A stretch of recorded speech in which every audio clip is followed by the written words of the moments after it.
جی اس وقت میں موجود ہوں لطیف آباد 6 نمبر میں عالم پلازا کے بالکل سامنے. عید الاضحیٰ کے تینوں دن کے اختتام کے بعد آج چوتھے روز یہ وہ مقام ہے جو قربانی کے جانوروں کی آلائشوں وغیرہ کے حوالے سے مرکزی ڈمپنگ پوائنٹ تھا.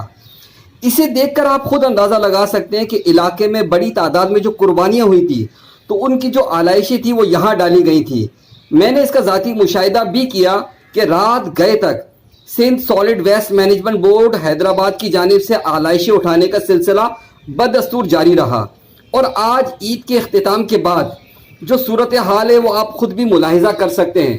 نہ صرف یہ کہ بھرپور انداز میں صفائی ہوئی اور اختتام پر چونا وغیرہ بھی ڈالا ہوا نظر آ رہا ہے، جس کی وجہ سے کسی بھی قسم کے تعفن کی صورتحال پیدا نہیں ہوئی. نیز علاقہ مکینوں نے بھی Sindh solid waste management board Hyderabad کی اس اہم کام کے موقع پر اپنی تسلی کا اظہار